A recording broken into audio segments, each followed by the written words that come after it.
নমস্কাৰ মই ডক্টৰ বিজন মালাকাৰ ডিস্ট্ৰিক্ট মাইক্ৰোবায়োলজিষ্ট অৰ্থাৎ জিলা অনুষ্ঠিত আজি যেটো বিষয় আলোচনা কৰিব লাইছো এইটো বিষয়ৰ ওপৰত মোৰ সাবস্ক্ৰাইবাৰ বন্ধু ধীৰাজ কলিতাই মোৰ আগৰ ভিডিঅ'ত কমেন্ট কৰি জনাইছিল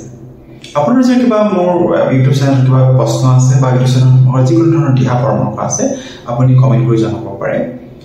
আজি আমি আলোচনা কৰিম ওজন বঢ়াবলৈ কোনসমূহ ফল খোৱা উচিত কোনসমূহ ফলে ওজন বঢ়াত বিশেষ অৰিহণা যোগায়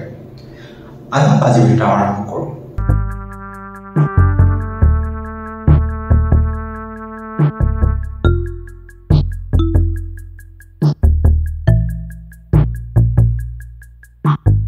ব্যক্তি ওজন বঢ়াব বিচাৰি আছে আৰু তেখেতৰ ডায়েটত বিভিন্ন চেষ্টা কৰিও ওজন বঢ়াব পৰা নাই তেখেতৰ ডায়েটত এই সমূহ ফল ইয়াত কৰি বা এই সমূহ ফল দৈনিক খাদ্য তালিকাত তেখেতসকলে ভৰাই পিনে এই সমূহ ফল খাই পিনেও তেখেতসকলে ওজন বঢ়াত বিশেষ অৰিহণা হ'ব পাৰে বা ওজন বঢ়াত বিশেষ সহায়ক হ'ব পাৰে প্ৰথমটো হ'ল কলত প্ৰচুৰ পৰিমাণে কাৰ্বহাইড্ৰেট থাকে আৰু কেলৰি থাকে যেহেতু কাৰ্বহাইড্ৰেট আৰু কেলৰি থাকে গতিকে ওজন বঢ়াত বিশেষ ভূমিকা গ্ৰহণ কৰে দ্বিতীয়টো হ'ল আম আমি প্ৰত্যেকে যেন আমক আমি ফলৰ ৰজা বুলি কওঁ ইয়াক পুৰুষ ফল বুলি কোৱা হয় পুৰুষৰ কাৰণে যিমানখিনি বস্তুৰ প্ৰয়োজন হয় পুৰুষৰ দৈহিক গঠনৰ পৰা আপোনাৰ বাকী পুৰুষত্বৰ গুণৰ কাৰণে আমৰ খুবেই প্ৰয়োজন গতিকে আমে ওজন বঢ়াত বিশেষ ভূমিকা গ্ৰহণ কৰে তৃতীয়টো হ'ল আপোনাৰ নাৰিকলত আপোনাৰ 445 কেলৰি থাকে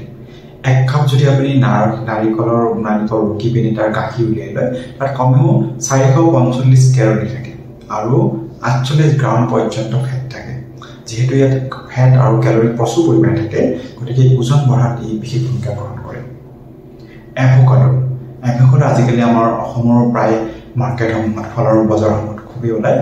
ইয়াত খুব প্ৰচুৰ পৰিমাণে ফেট থাকে হাই ফেট থাকে আৰু 77% কেলৰি থাকে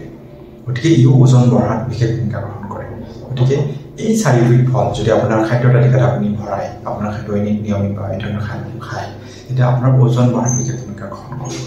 আজিলৈ এইখিনি পৰৱৰ্তী পৰ্যায়ত আকৌ এটা বেলেগ বিষয়ে আপোনাক প্ৰস্তুত হ'ম ধন্যবাদ নমস্কাৰ